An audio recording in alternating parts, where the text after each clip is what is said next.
अस्सलाम वालेकुम नाजरीन, आप देख रहे हैं programme the review Kamran Yousuf और शहबाज राना के साथ। द रिव्यू में हम पाकिस्तान की मईशत, खारजा अमूर और नेशनल सिक्योरिटी से जुड़े मामलात पर बात करते हैं। सबसे पहले आप सबको जश्न आज़ादी मुबारक। जश्न आज़ादी इसलिए इम्पोर्टेंट है क्योंकि आज़ादी एक बहुत बड़ी नेमत है, लेकिन जहां आज हम ये दिन मना रहे हैं तो मेरे ख्याल में ये भी इम्पोर्टेंट है कि हमें रिफ्लेक्ट भी करना चाहिए, अपना मुहासबा भी करना चाहिए इनफरादी तौर पर और इज्तिमाई तौर पर भी, कि जो मकसद पाकिस्तान को बनाने का था वो क्या मकसद हासिल हुआ है या हम उसकी तरफ गामजन हैं। तो इसके लिए मेरे ख्याल में जो सबसे इम्पोर्टेंट बात है वो है कि कोई भी जो मुआशरा है, ये जो कौमें बनती हैं, वो जो क्रिटिकल थिंकिंग है उसको वो अलाउ करती हैं। अदरवाइज अगर क्रिटिकल थिंकिंग नहीं होगी तो आप यही समझ लें कि भेड़ बकरियों जैसा आप एक रेवड़ समझ लें कि जिसको जहां पे हाँक दिया उस तरफ चल पड़ेंगे। तो मेरे ख्याल में इस मौके पर हमारे यहाँ एक रविश भी है पाकिस्तान के अंदर कि अगर आपको कोई ख़ास नुक्ता नज़र पसंद नहीं है तो आप फौरी तौर पर एक तो उसकी जो मुहिब वतनी है उस पर सवालिया निशान उठाते हैं। ये नहीं होना चाहिए क्योंकि पाकिस्तान हम सबका है, किसी खास फर्द का या किसी खास ग्रोह का नहीं है। हम मुहिब वतन हैं, उतने सारे हैं, सारे मुहिब वतन हैं। हमें जो मेरा ख्याल है हमारी जो 74 ईयर की जो रेजोल्यूशन होनी चाहिए वो ये होनी चाहिए कि हम जो गद्दारी के सर्टिफिकेट बांटते हैं और हुब्बुल वतनी के जो सर्टिफिकेट बांटते हैं, हमें ये सर्टिफिकेट बांटने बंद कर देने। अभी चंद रोज पहले ही वैसे बांटे हमने, जो खैर मिनिस्ट्री ऑफ इंफॉर्मेशन ने वो कोई जो डाटा वाटा निकाला वो भी बड़ा तनाजा बना हुआ है, जिस पे कल शायद खकान अब्बासी साहब ने भी एक प्रेस कॉन्फ्रेंस की कि इन गद्दार पार्टियों को जिनको आपने कहा है, तो कुछ अर्सा पहले बड़ी जबरदस्त किस्म की ब्रीफिंग भी एक चीज तय हो जानी चाहिए कि जो इस मुल्क के अंदर रह रहा है या मुल्क से बाहर रह रहा है, जो पाकिस्तान नहीं है, जिसके पास पाकिस्तानी पासपोर्ट है, वो इस मुल्क के साथ उसको मोहब्बत है और किसी के पास ये कोई ऐसा आला नहीं है कि उसकी मोहब्बत का क्या लेवल है उसको वो चेक कर सके। वो किसी भी इदारे में अगर काम कर रहा है, फौज भी पाकिस्तान की उतनी ही वफादार है जितना एक आम शहरी वफादार है, एक सिविलियन ब्यूरोक्रेट भी उतना ही वफादार है जितना एक आम शख्स वफादार है, एक जर्नलिस्ट है उसकी भी पाकिस्तान के साथ वफादारी है। हमारा मसला ओवर पीरियड ऑफ टाइम ये हो गया कामरान कि जो नेशनल इंटरेस्ट है उसको हमने हुकूमती मफाद बना के पेश किया है।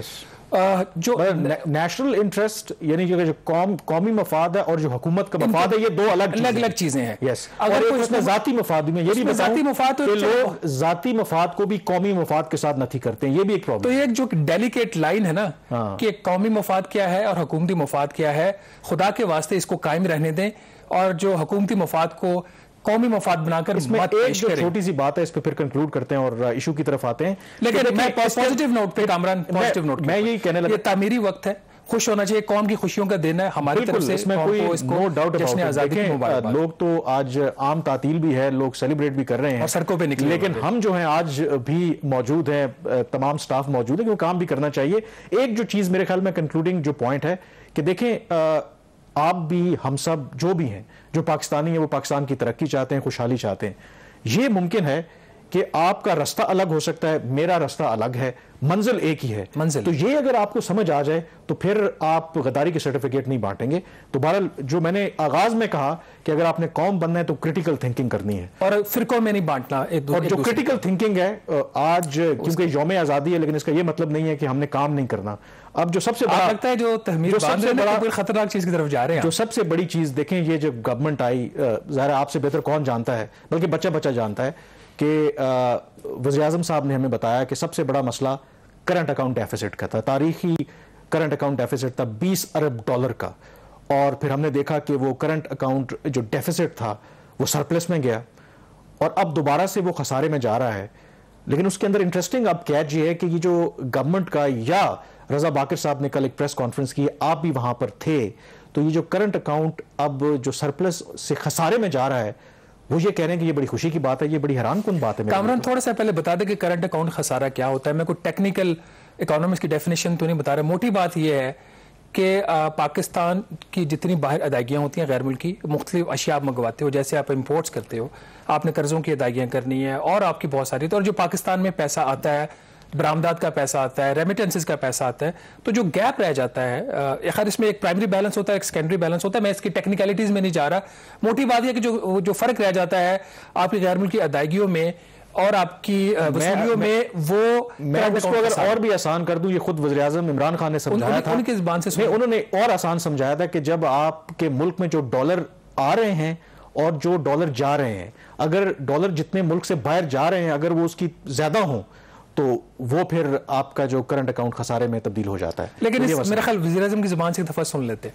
नाज़रीन, इस डिबेट को आगे बढ़ाने से पहले प्राइम मिनिस्टर इमरान खान साहब ने करंट अकाउंट खसारे के बारे में क्या कहा, वो कितनी बुरी चीज़ है, और फिर रजा बाकर साहब जो governor state bank of Pakistan है उनके इसके बारे में अब क्या ख्याल है, तो ज़रा सुनिएगा। जब हमें मिली थी गवर्नमेंट 2.5 साल पहले, 20 अरब डॉलर का खसारा था। पाकिस्तान की तारीख का सबसे बड़ा खसारा हमें मिला था। अब पिछले 10 महीने से जो हमारा करंट अकाउंट है वो सरप्लस पे है, तो हमारे मुल्क में ज्यादा डॉलर्स आ रहे हैं बनिस्बत बाहर जाने की, जिसकी वजह से हमारा रुपया, ये भी पाकिस्तान में तारीख पे बड़ा कम हुआ कि पिछले कितने महीने में हमारा रुपया मजबूत होता गया, और हम कोई मार्केट के अंदर अपने पैसे नहीं, डॉलर नहीं फेंके, खुद ही मार्केट फोर्सेस से मजबूत होता गया।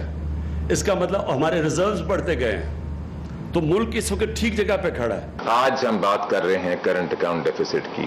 हमें इसकी खुशी से बात करनी चाहिए क्योंकि ये एक साइन है कि हमारी इकोनॉमी ग्रो कर रही है। जी, ये आपने देखा वज़ीर-ए-आज़म इमरान खान का बयान करंट अकाउंट डेफिसिट के हवाले से, और फिर रजा बाकर का स्टेटमेंट भी सुना। तो शहबाज, वज़ीर-ए-आज़म का जो बयान है ये इतना पुराना नहीं है, मई 2021 को उन्होंने ये बयान दिया और कहा कि पाकिस्तान की मईशत के लिए बहुत अच्छा है।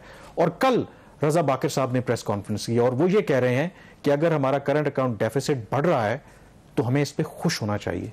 अब आप मुझे समझाएं कि कल तक ये जो हुकूमत कह रही थी कि करंट अकाउंट डेफिसिट सबसे बड़ा चैलेंज है, और जब वो सरप्लस में गया तो उसी को वो सेल करते थे कि ये मईशत के लिए अच्छा है। आज रजा बाकर साहब ये कह रहे हैं कि अगर वो डेफिसिट में जा रहा है तो ये हमारी मईशत के लिए अच्छी बात है। किसकी बात माने? देखिए, जो डॉक्टर रजा बाकर बात कर रहे हैं वो बात ठीक कर रहे हैं। अब मसला ये है कि रजा बाकर साहब या हफीज शेख साहब या शौकत तरीन साहब, इन्होंने ही प्राइम मिनिस्टर साहब को बताया कि करंट अकाउंट खसारा जो है बहुत बुरी चीज़ होती है। उस वक्त चूंकि आपकी इकॉनमी बंद हो गई थी, ये बात बारहा हम लोग रिपीट कर चुके हैं, इंडिपेंडेंट इकोनॉमिस्ट कह चुके हैं, और PMLN के लोग जिनके ऊपर सबसे बड़ा इल्ज़ाम आता है कि करंट अकाउंट खसारा बुरी चीज़ नहीं है as long as it is manageable, कि आपके पास इतने वसाइल हो, आप उसकी फाइनेंसिंग कर सकें।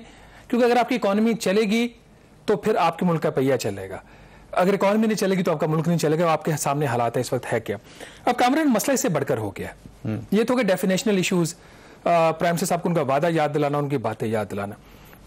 As a matter of fact इस हुकूमत को पता ही नहीं है कि साल का करंट अकाउंट खसारा क्या होने जा रहा है। और ये मैं बहुत बड़ी स्टेटमेंट दे रहा हूं। पाकिस्तान का जो बजट है ये पेश होता है पार्लियामेंट में 12 जून को गालबन, और उस वक्त जो नाज़रीन, अगर आप अदादोशुमार बजट के देखें, उसमें जो एनुअल प्लान की किताब छपती है प्लानिंग कमीशन की जानिब से, उसमें पाकिस्तान का मैक्रो इकोनॉमिक फ्रेमवर्क दिया, वो किताब अवेलेबल, आप जरूर देखिएगा। उसके अंदर जो करंट अकाउंट खसारे का नंबर है वो पाकिस्तान की मैशत की 0.7% या 2.3 अरब डॉलर के बराबर था। अब पिछले कुछ 2 हफ्तों से मीटिंग्स हो रही हैं वजारत खजाना में, क्योंकि मई जून के वक्त में जब ये वज़ीर-ए-आज़म साहब ने स्टेटमेंट दी थी उसके बाद पाकिस्तान का करंट अकाउंट का खसारा बढ़ना शुरू हो गया। क्यों बढ़ना शुरू हो गया? कि पाकिस्तान की इकॉनमी ने ग्रो करना शुरू कर दिया। तो अब जो स्टेट बैंक ऑफ पाकिस्तान है अभी भी वो कह रहा है कि करंट अकाउंट खसारा 8 अरब डॉलर होगा, और based on commerce ministry input जो आपकी इंपोर्ट्स को देखती है और एक्सपोर्ट्स को, जो वजारत खजाना है वो कह रही है कि 13 अरब डॉलर का खसारा होगा। कामरान, मैं ये बात करूं 2 महीने के अंदर की, कि 2 अरब डॉलर से हम शुरू करते हैं, 2.3 अरब डॉलर से, और हम पहुंच जाते हैं अब 13 अरब डॉलर पे। अभी इस पे इत्तेफाक नहीं होगा। अब इसका नुकसान क्या होता है? जो सबसे बड़ा फंडामेंटल इशू ये है कि कॉमर्स मिनिस्ट्री जो है वो कह रही है कि जिस तरीके से पाकिस्तान की दरामदात बढ़ना शुरू हो गई, और इसकी बुनियादी वजह पाकिस्तान अब गंदम, चीनी, ये सारी चीजें बाहर से मंगवाता है, तो आपका करंट अकाउंट खसारा बढ़ना ही बढ़ना, आपकी दरामदात बढ़ रही है। तो वो कह रहा है कि पाकिस्तान की दरामदात रिकॉर्ड 70 अरब डॉलर इस साल होंगी, रिकॉर्ड 70 अरब। लेकिन इसके अंदर जो कंसर्न वाली बात है कि अगर तो आपकी इंपोर्ट्स हो रही हों जो इंडस्ट्रियल ग्रोथ में हो रही, देखें ना, हम मेरे ख्याल में मेजॉरिटी जो रॉ मटेरियल है वो इंपोर्ट करते हैं, लेकिन अगर खाने पीने की, अगर ये जो जरूरी अजनास हैं, अगर यही हमें इंपोर्ट करनी पड़ रहे हैं, तो इसका मतलब है कि जो आपका फॉरेन रिजर्व है वो उस लिहाज से ज़ाया हो रहा है। अब एक तो ये बात होगी। दूसरा जो फिर सबसे इंपॉर्टेंट ये जो लॉजिक है अब रजा बाकर साहब दे रहे हैं कि जब आपकी मईशत ग्रो करती है तो फिर करंट अकाउंट जो है वो डेफिसिट में जाएगा। तो एग्जैक्टली यही आर्ग्यूमेंट तो PMLN देती है कि उनके दौर में मईशत तरक्की कर रही थी, इसीलिए इंपोर्ट्स बढ़ रही थी। और एक वो रीजन ये देते हैं कि अगर $20 बिलियन पे गया तो वो एक वन टाइम था, क्योंकि उस 4-5 साल दौर में CPEC की वजह से बहुत ज्यादा मशीनरी आपके मुल्क में इंपोर्ट। इसका एक इंटरेस्टिंग जो कल रजा बाकर ने कहा, उन्होंने कहा जी कि थोड़ा सा टाइमिंग का मिसमैच हो रहा है। इस वक्त जो दरामदात बढ़ रही है ना, मशीनरी आ रही है, वो लगेगी तो बरामदात बढ़ेंगी तो ये करंट अकाउंट का खसारा कम हो जाएगा। वही लाइन जो PMLN की थी। अब इस पे बॉटम लाइन कामरान ये है कि पाकिस्तान का जो एक्सटर्नल सेक्टर है वो अब तकलीफ में आना शुरू हो जाएगा। उसकी वजह यह है कि रज़ाक दाऊद साहब जितने मर्जी ट्वीट करते रहे, आपकी जो बरामदात हैं वो उस लेवल से नहीं बढ़ रही हैं जो बढ़नी चाहिए। $25.5 अरब की अगर आपकी बरामदात होती है और अगले साल का जो एस्टिमेट इस साल का जो है वो 27 से 30 अरब डॉलर के दरमियान आ रहा है। तो नाज़रीन, इस वक्त जो सूरत हाल, इस वक्त वज़ारत ख़जाना में मुख्तलिफ जो मीटिंग्स हो रही हैं स्टेक होल्डर्स के साथ, पाकिस्तान इस वक्त अपना जो मैक्रो इकोनॉमिक फ्रेमवर्क है उसको दोबारा रीडू कर रहा है, उसको दोबारा प्रिपेयर कर रहा है। और ये बात जहन में रखे जाए कि पाकिस्तान और IMF का जो प्रोग्राम इस वक्त तात्तुल का शिकार है। और जो मेरे ज़राए बता रहे हैं कि अगले हफ्ते वज़ीर-ए-आज़म इमरान खान साहिब एक इंपॉर्टेंट मीटिंग लेने जा रहे हैं, उसमें उनको ये बताया जाएगा कि इस साल पाकिस्तान के जो बाहर से कितने इनफ्लोज आएंगे और कितने पाकिस्तान को अदायगियां करनी पड़ेंगी, उसका तवाज़न क्या होगा। उसके बाद शायद पाकिस्तान के जो वज़ीर-ए-आज़म है कोई बड़ा फैसला कर सके IMF के हवाले से उन्होंने इस प्रोग्राम में रहना है या नहीं। इसके हवाले हम मजीद बात करेंगे। ब्रेक के बाद हमें ज्वाइन करेंगे डॉक्टर हफीज पाशा साहब, पाकिस्तान के रिनाउंड फाइनेंस मिनिस्टर हैं और इकोनॉमिस्ट भी रहे। उनसे पूछेंगे वो सारी सूरत हाल को कैसे देखते हैं। Stay with us. Programme the review में एक दफा फिर आपको खुशामदीद कहते हैं। ब्रेक से पहले हम जिक्र कर रहे थे जो सफर है करंट अकाउंट सरप्लस से एक दफा फिर जो करंट अकाउंट है वो डेफिसिट में जा रहा है। इसकी क्या इंप्लीकेशंस हैं, या जिस तरह स्टेट बैंक के गवर्नर ने कहा कि ये पाकिस्तान की मईशत के लिए अच्छा है, इस पर बात करने के लिए हमारे साथ लाहौर से मौजूद हैं डॉक्टर हफीज पाशा, पाकिस्तान के वज़ीर ख़जाना रहे हैं एंड वेल नोन इकोनॉमिस्ट। तो डॉक्टर साहब, आपने भी स्टेट बैंक के गवर्नर का बयान सुना होगा। उन्होंने कहा कि ये जो करंट अकाउंट जो पहले सरप्लस में था अब अगर डेफिसिट में जा रहा है तो ये तो बड़ी खुशी की खबर है। उनके ख्याल में पाकिस्तान की मईशत जो है वो तरक्की कर रही है। कैसे देखते हैं आप इसे? बिस्मिल्लाहिर्रहमानिर्रहीम। बात यह है कि आपने जो पिछले 2 महीने में देखा वो एक लिहाज से काफ़ी हैरत अंगेज था। आपको याद होगा कि जून के महीने में हमारे दरामदात 6.3 अरब डॉलर तक पहुंच गए और ये तारीख का सबसे ऊंचा लेवल था। 17-18 के जो हर महीने इंपोर्ट्स हो रहे थे, जबकि खसारा 20 अरब डॉलर का था, उससे भी ज़्यादा। और उसके बाद में जुलाई के जो PBS के फिगर्स आए हैं उसमें ये अंदाज़ा है कि हमारा ट्रेड डेफिसिट यानी कि तिजारत का खसारा तकरीबन 80 से ज़्यादा फीसद बढ़ गया है। अब सवाल ये पैदा होता है कि ये खसारे में इजाफे की क्या वजह है। अगर इजाफे में वॉल्यूम्स में इजाफा है, क्वांटिटीज में इजाफा है कि हमने ज़्यादा वॉल्यूम इंपोर्ट करना शुरू कर दिया है, तो इससे अंदाज़ा ये होगा ज़रूर कि माशी हालात बेहतर होते जा रहे हैं, डिमांड में इजाफा हो रहा है, बिजली के इस्तेमाल के नतीजे में फ्यूल की ज़रूरत, पेट्रोल का ज़्यादा इस्तेमाल, इस तरह की चीज़ें अगर हो रही हैं तो वॉल्यूम्स में इजाफा होगा। मगर अगर आप इस इजाफे को 2 हिस्सों में बांटें तो तकरीबन 2/3 हिस्सा जो है वो इजाफा आपकी कीमतों का है और सिर्फ 1/3 इजाफा वॉल्यूम्स में इजाफे का है। तो लिहाजा ज्यादा असर जो दरामदात पे पड़ रहा है वो कीमतों के पिछले 3-4 महीने से हैरत अंगेज इजाफा है। आपने देखा कि पाम ऑयल की कीमत कोई 60% बढ़ गई है, फिर पेट्रोल की कीमत तो 2 गुना हो गई थी, अब अल्लाह का शुक्र है कि कुछ $5-6 कम हुई है।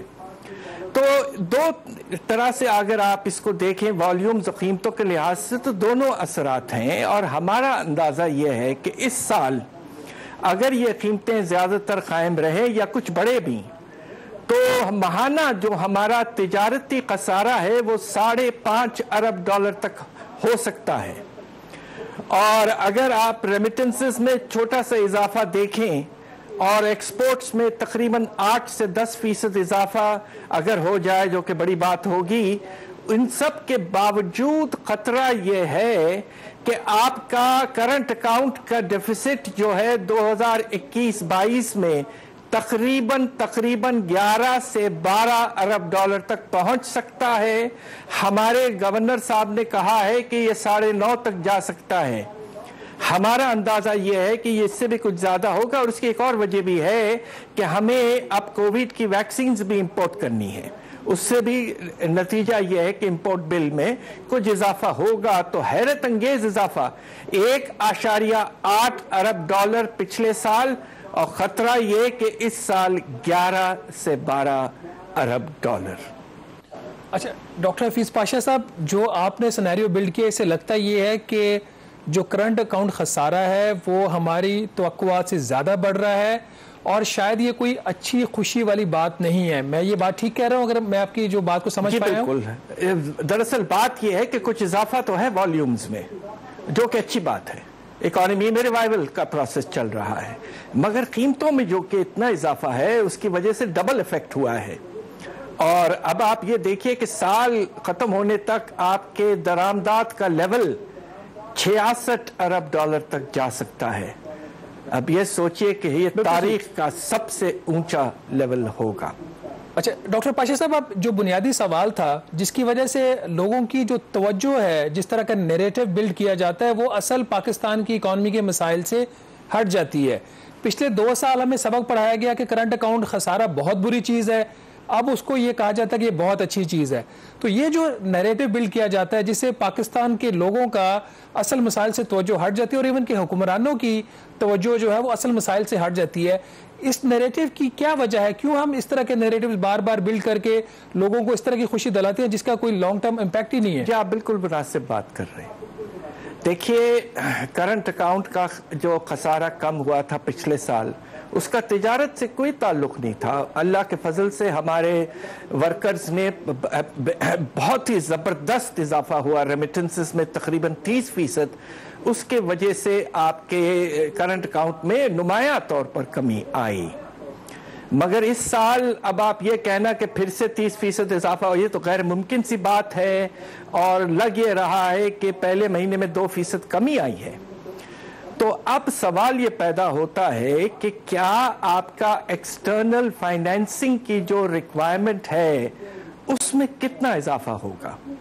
आपको हैरत होगी कि पिछले साल करंट अकाउंट चूंकि इतना कम हो गया था, तो आपकी टोटल फाइनेंसिंग रिक्वायरमेंट 7.5 अरब डॉलर थी, सिर्फ रीपेमेंट इंक्लूडेड।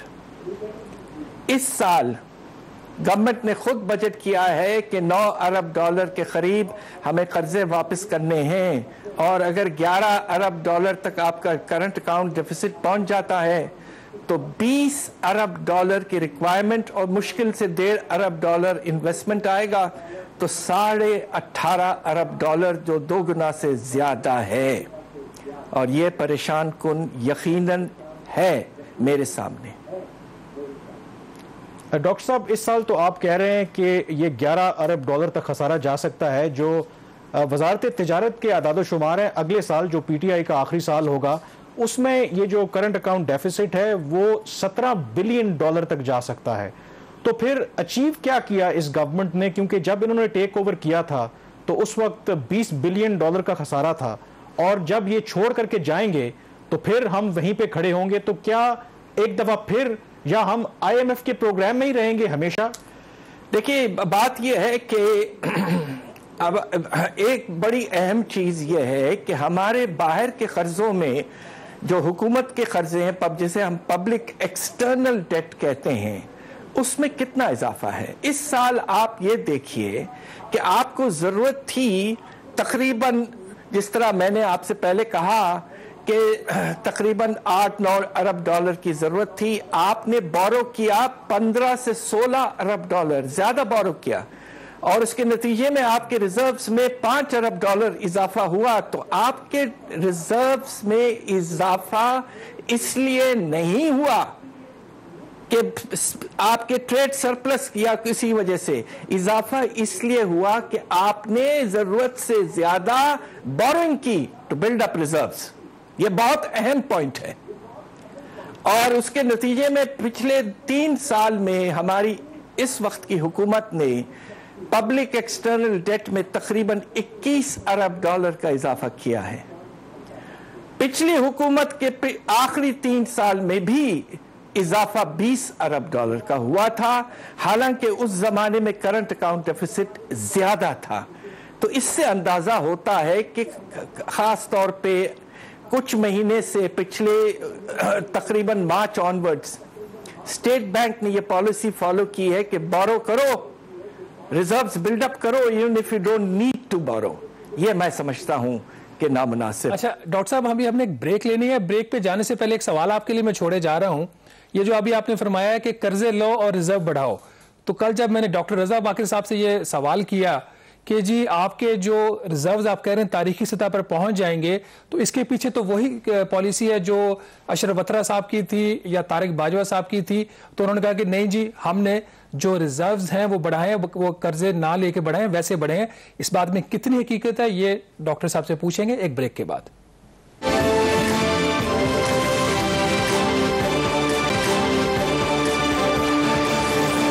ब्रेक के बाद एक दफा फिर आपको खुशामदीद कहते हैं। डॉक्टर हफीज पाशा हमारे साथ मौजूद हैं।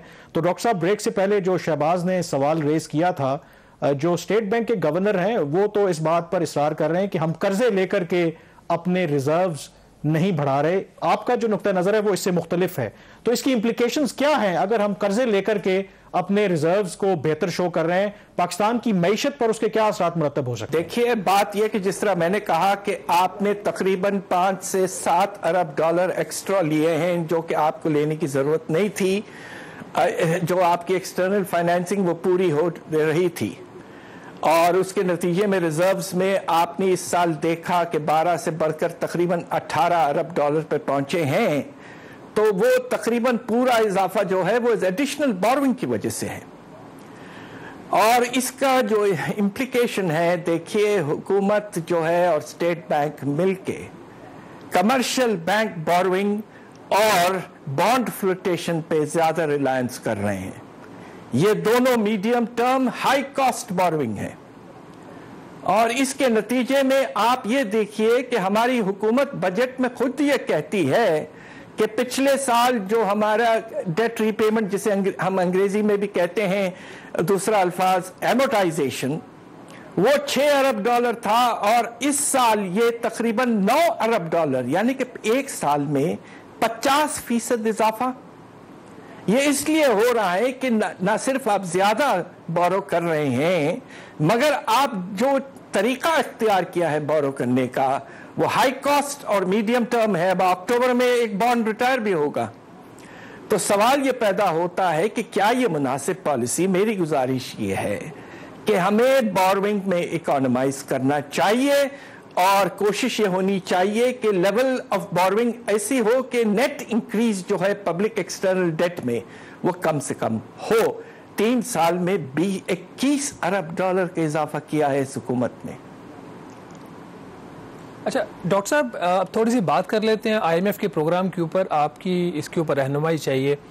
जो वज़ीर ख़ज़ाना शौकत तरीन साहब है, उन्होंने कहा है कि जी हमारे पास कोई प्लान बी नहीं है, हम IMF के प्रोग्राम में रहना चाहते हैं।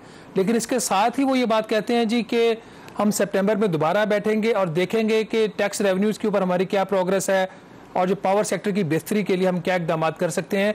तो सूरत हाल सारी आपके सामने। पावर सेक्टर के ऊपर तो कोई ख़ास काम नहीं हुआ। जुलाई में जो नंबर्स बेहतर हुए हैं आपके, वो आपके बेहतर हुए इंपोर्ट्स के ऊपर जो टैक्स कलेक्शन हुई है। तो आप पाकिस्तान और IMF का जो प्रोग्राम है इसकी क्या डायरेक्शन देखते हैं? कि आप समझते हैं कि हुकूमत अभी भी IMF के प्रोग्राम में वाकई रहना चाहती है? देखिए, जो एग्रीमेंट एक हुकूमत करती है जो कि फरवरी मार्च में हुआ था और यकीनन प्राइम मिनिस्टर साहब से इजाज़त लेके हुआ था, उसमें जो आपने इक़दामात प्रॉमिस किए थे वो आपको करना है। अगर आप इंटरनेशनल एजेंसीज के साथ रिश्ता कायम करना चाहते हैं तो अपनी क्रेडिबिलिटी आपको इंटैक्ट रखना पड़ता है। अलबत्ता हमारे नए वजीर आकर उन्होंने बहुत से चीज़ों को इशारा दिया है। ख़ास तौर पे उन्होंने ये कहा है कि बिजली की निर्खों में हम और इजाफा नहीं करेंगे। 1 रुपये 95 पैसे जो फरवरी में हुआ था वही है, अगले साल देखा जाएगा। तो लिहाजा उन्हें एक ऑल्टरनेटिव प्लान पेश करना है कि सर्कुलर डेट जो है पावर सेक्टर का किस तरह मैनेज होगा। दूसरी तरफ 5800 कुछ अरब आपने टारगेट रखा है और यकीनन पहले महीने में इजाफा हुआ है, मगर उसकी वजह सिर्फ यह है कि आपके इंपोर्ट्स में 45% इजाफा हुआ, तो यकीनन आपके रेवेन्यूज में इजाफा होगा। और अब यह हो रहा है कि इंपोर्ट रेवेन्यूज का शेयर बढ़ के 55% हो गया है और डोमेस्टिक रेवेन्यूज का सोर्स जो है वो कम होके 45% पे आ गया है, और इनकम टैक्स में इजाफा कम है। तो यानी कि हमारा निजाम जो है वो इनडायरेक्ट टैक्सेस और लोगों पर बोझ ज्यादा पड़ रहा है। आने वाले दिनों में जब आपका पिछले साल इंपोर्ट लेवल बढ़ जाता है तो आखिरी क्वार्टर में मुश्किल से 10 से 12% इजाफा होने के इम्कानात हैं। अगर इंपोर्ट $5.5 अरब पर रहे तो 40-45% से गिर के एंड में 12-13 साल में हमारा एस्टिमेट है कि 22% इजाफा होगा, जबकि आपको रेवेन्यू का टारगेट पूरा इंपोर्ट प्लस डोमेस्टिक हासिल करने के लिए 24% चाहिए। तो अभी भी एक गैप मौजूद है, और आपको जो नॉन टैक्स रेवेन्यूज में पेट्रोलियम लेवी का जो 600 अरब का गैप है वो भी बहुत ज्यादा है। लिहाजा आप टारगेट जो है ओवरऑल रेवेन्यूज मीट करने में आपको बहुत दिक्कत होगी, और IMF आपके पीछे पड़ा रहेगा। उसकी कुछ और वजूहात भी हैं कि IMF अब जरा ज्यादा आपसे सख्ती दिखाएगा, तो लिहाजा मुश्किल हालात है। फिर डॉक्टर साहब कथा कलामी हो रही है, ये जितने जो हकायक आप बता रहे हैं, तल्ख हकायक आप बता रहे हैं, तो ये जो लार्जर क्वेश्चन है, ये गवर्नमेंट जब इक़्तिदार में आई तो इन्होंने वादा किया था कि वो मईशत में ऐसी इस्लाहात करेंगे कि जो पाकिस्तान की जो मुआशी तरक्की है वो सस्टेनेबल हो, वो बूम एंड बस्ट साइकिल वाली बात ना हो। तो आपको लगता है कि हम अगेन उसी जगह पे खड़े हैं जो माजी में होता रहा है कि हुकूमतें कोशिश करती हैं, नाकाम होती हैं, इलेक्शन ईयर में जब जाती हैं तो फिर ओवर स्पेंडिंग करती हैं, और हम वहीं के वहीं खड़े रहते हैं और जो इस्लाहात करनी चाहिए वो कर नहीं पाते? मुझे अफसोस से कहना पड़ता है कि 3 साल का जो एक्सपीरियंस हमने देखा है, देखिए आपको 2 चीजें बढ़ाना पड़ता है नुमाया तौर पर कि आपकी सस्टेनेबिलिटी और इकोनॉमी में एक ताकत या स्ट्रेंथ पैदा हो जाए। एक है रेवेन्यूज। टैक्स रेवेन्यूज जब ये हुकूमत आई थी 13% थे, अब वो मुश्किल से 11.5% है हमारे GDP के। Exports as a percentage of GDP भी गिर चुके हैं। तो आप मुझे बताइए कि सस्टेनेबिलिटी कहां से आई है? और अब जो आपने बजट पेश किया है उसमें आपने एक बड़ी जबरदस्त टारगेट रखा है कि 66% डेवलपमेंट स्पेंडिंग में इजाफा करेंगे। तारीख में कभी ऐसा नहीं हुआ। ये आप उस वक्त जरूर करें, इससे इकोनॉमी में रफ्तार तेजी आती है, मगर उस वक्त करें जब आपके पास रेवेन्यूज में मुनासिब ग्रोथ हो। ये ना हो कि ये डेफिसिट और बढ़ा दे। तो इस साल का बजट हमने जो लिखा है कि थोड़ा सा ज्यादा फ्रेजाइल है, कमजोर है रेवेन्यूज के तरफ से। हमें इस बात की परेशानी है, और ये जो कामयाब पाकिस्तान प्रोग्राम वगैरह इस तरह की बातें हो रही हैं वो इलेक्शन की तरफ हमें ले जाने की इशारा दे रहे हैं। बहुत शुक्रिया डॉक्टर हफीज पाशा साहब, आपने अपना इनपुट दिया। अगेन अब लेट्स सी कि ये गवर्नमेंट कैसे इस आइडिया को सेल करती है। पहले इनके लिए करंट अकाउंट जो डेफिसिट था वो प्रॉब्लम था, और सरप्लस में जब गया तो उस पर वो शादियाने बजाते थे। आज जब करंट जो अकाउंट है वो डेफिसिट में जा रहा है तो उसको वो एक अच्छी खबर बता रहे हैं। बहरहाल हम इस पर नजर रखेंगे। यहाँ पर ब्रेक पे जाएंगे और ब्रेक के बाद तस्करा करेंगे कि अफगान तालिबान जो हैं वो काबुल के दरवाजे तक ऑलमोस्ट पहुंच चुके हैं। ब्रेक के बाद इस पर बात करेंगे।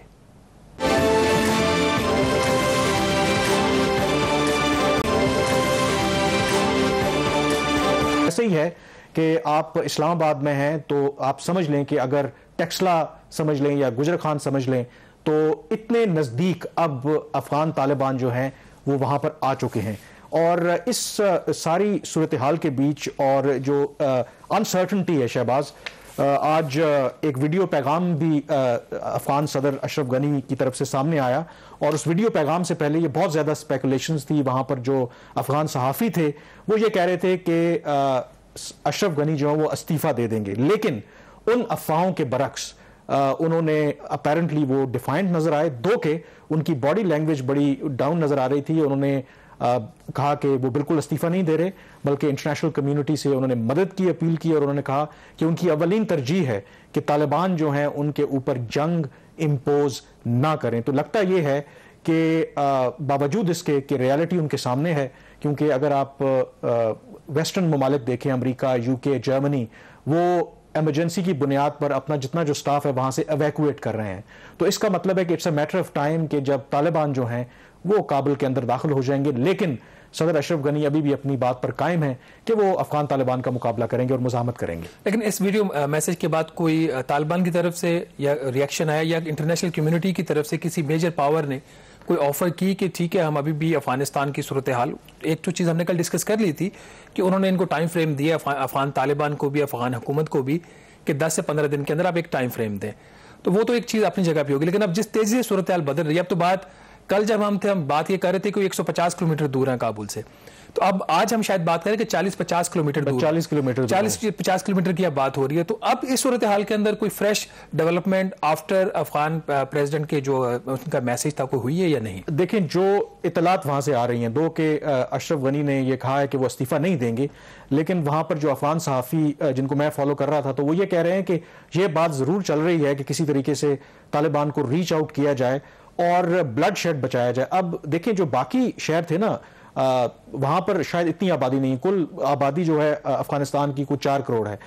सिर्फ काबुल के अंदर 60 से 70 लाख लोग बसते हैं।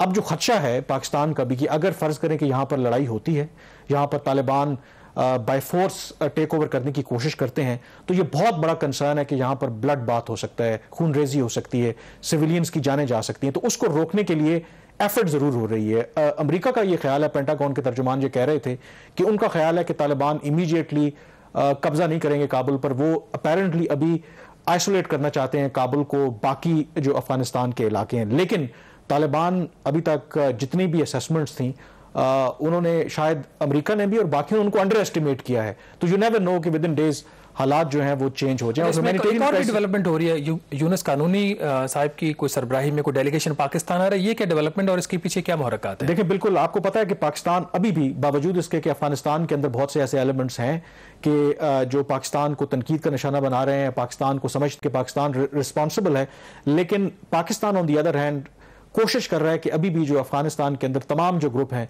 उनको रीच आउट करे। तो ये उसी सिलसिले की कड़ी है। पाकिस्तान ने कोशिश भी की कि पहले अफगान पीस कॉन्फ्रेंस बुलाए, वो तो उसमें पाकिस्तान कामयाब नहीं हुआ। तो अब ये कहा जा रहा है कि यूनुस कानूनी की सरबराही में अफगान जो उनका एक डेलीगेशन आ रहा है जिसमें प्रोमिनेंट लीडर्स होंगे। तो कोशिश पाकिस्तान की यही है कि एक कंसेंसस जो अफगानिस्तान के अंदर जो जितनी जमातें हैं उनके अंदर डेवलप किया जाए और किसी तरीके से ये जो भी ट्रांजिशन होनी है एक पीसफुल ट्रांजिशन ना हो। जैसे मैंने जिक्र किया कि अगर काबुल के अंदर लड़ाई होती है अफगान फोर्सेस और तालिबान के दरमियान, तो उसके अंदर बहुत ज्यादा खून रेजी होने का खदशा है।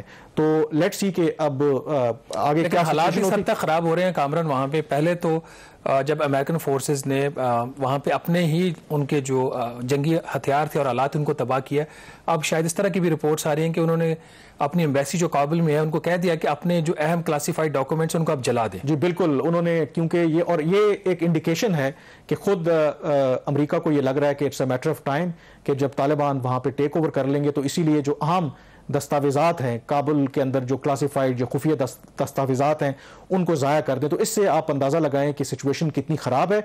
और जो आम अफगानी है वो ये सवाल कर रहा है कि ये अपने शहरियों को और अपने डिप्लोमेटिक स्टाफ को तो लेकर के जा रहे हैं, लेकिन जो लाखों करोड़ों की तादाद में जो बेघर हुए हैं लोग, तकरीबन 2.5 लाख लोग कह रहे हैं कि ऑलरेडी बेघर हो चुके हैं, नकल मकानी करने पर मजबूर हैं, तो उनको वहां से कौन एवैक्यूएट करेगा। अब इस सारी सूरत हाल के अंदर आपको पता है कि एक और जो इंपॉर्टेंट एलिमेंट है कि जो अफगानिस्तान की सूरत हाल है, ये चैलेंज भी है पाकिस्तान और अमेरिका के दरमियान ताल्लुकात के हवाले से भी। जो आपको एक टेंशन नजर आती है वो इस वजह से नजर आती है क्योंकि शायद अमेरिका की जो तवक्कुआत हैं पाकिस्तान के हवाले से अफगानिस्तान को लेकर के वो बहुत ज्यादा हाई हैं। और इसी वजह से अगर आप देखें तो वज़ीर-ए-आज़म इमरान खान ने हाल ही में ऊपर तले कुछ ऐसे बयानात दिए जो बड़े क्रिटिकल हैं अमेरिका के हवाले से। हाल ही में जो उनका एक बयान जो हेडलाइंस बनी, उन्होंने फॉरेन मीडिया से यहाँ पर इस्लामाबाद में बात की और उसमें उन्होंने कहा कि अमेरिका ने हमेशा पाकिस्तान को अफगानिस्तान का जो गंद है वो साफ करने के लिए इस्तेमाल किया। ज़ाहिर है कि ये बहुत बड़ी स्टेटमेंट थी, और इस स्टेटमेंट के बाद कल दफ्तर खारजा की जो वीकली ब्रीफिंग है वो थी। जब दफ्तर खारजा के तर्जुमान से ये सवाल हुआ कि उस पर वो क्या तबसरा करेंगे, तो हैरान कुन तौर पर जो दफ्तर खारजा के तर्जुमान हैं उन्होंने बराह रास्त वज़ीर आज़म के इस बयान पर कोई तबसरा नहीं किया, बल्कि ये कहा कि हम पाकिस्तान जो है अमेरिका को अपना दोस्त समझता है और हमारे उनके साथ एक तारीखी ताल्लुकात रहे हैं। और वज़ीर आज़म इमरान खान के बयान के बरक्स दफ्तर खारजा के तर्जुमान का कहना था कि अफगानिस्तान हो या जो दूसरे मामलात हों, उन पर कई मामलात पर पाकिस्तान और जो अमेरिका है उनके दरमियान इत्तफाक राय है। तो ये बड़ी हैरान कुन बात है कि दफ्तर खारजा का जो बयान है वो वज़ीर आज़म इमरान खान की स्टेटमेंट से बिल्कुल बरअक्स है। तो लगता यह है कि एक एफर्ट दफ्तर खारजा की तरफ से हो रही है कि डैमेज कंट्रोल किया जाए, और उसकी वजह यह है कि पाकिस्तान समझता है कि अमेरिका के साथ ताल्लुकात जो हैं वो बहुत ज़्यादा इंपॉर्टेंट हैं। शायद यही वजह है कि कल जब दफ्तर खारजा की ब्रीफिंग हुई तो उसके बाद जो army chief general Qamar Javed Bajwa जो अमेरिका की चार्ज डी अफेयर है उनके साथ मुलाकात हुई, तो उसमें भी उन्होंने कमोबेश यही कहा कि हम अमेरिका के साथ ताल्लुकात को लॉन्ग टर्म देखना चाहते हैं और मल्टी फैसेटेड ताल्लुकात को आगे लेकर के चलना चाहते हैं। तो लगता यह है कि जो दफ्तर खारजा है, वज़ीर आज़म इमरान खान है और जो बाकी हमारे इदारे हैं शायद अमेरिका के मामले पर एक पेज पर नहीं है। प्रोग्राम द रिव्यू से इतना ही। मुझे कामरान यूसुफ और शहबाज राना को अब इजाजत दीजिए। अल्लाह हाफिज।